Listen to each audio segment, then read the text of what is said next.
नमस्कार दोस्तों, स्वागत है आपका सत्य वचन में।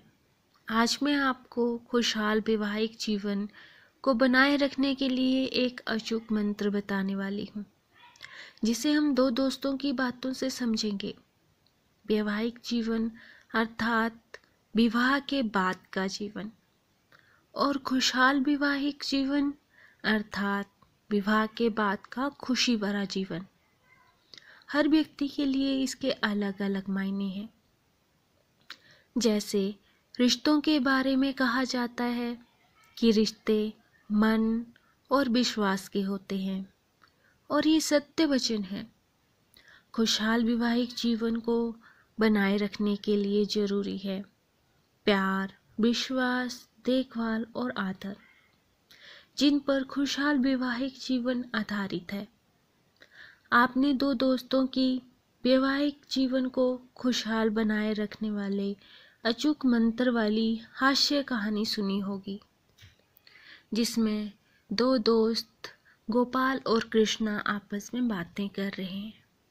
एक बार गोपाल ने कृष्णा से कहा, तुम्हारे वैवाहिक जीवन को खुशहाल बनाए रखने के पीछे क्या राज है?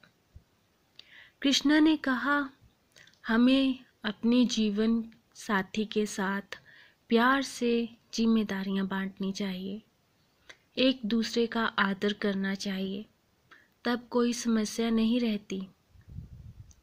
गोपाल ने कहा, क्या तुम थोड़ा खुल के बता सकते हो?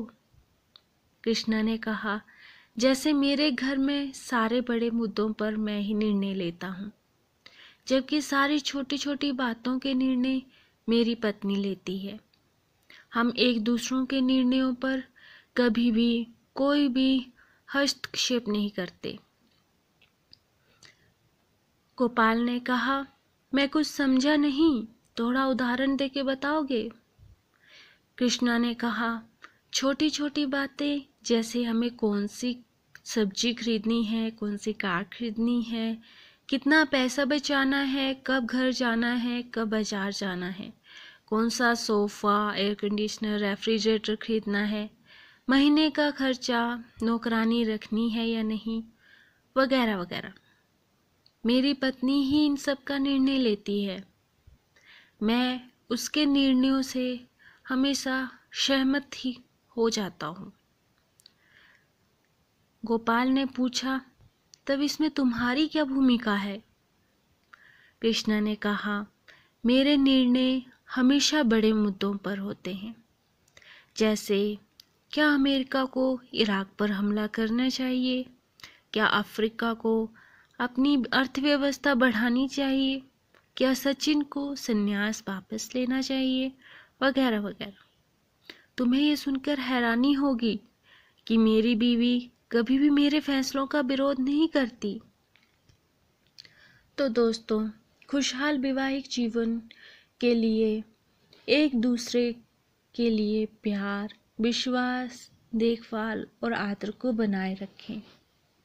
तो दोस्तों, आपको अगर ये वीडियो अच्छी लगी हो तो लाइक और सब्सक्राइब करें, और आपको आपके सुझाव कमेंट बॉक्स में ज़रूर बताएं। अब हमें इजाज़त दें, मिलते हैं नए सत्य वचन के साथ। वीडियो को अंत तक देखने के लिए धन्यवाद।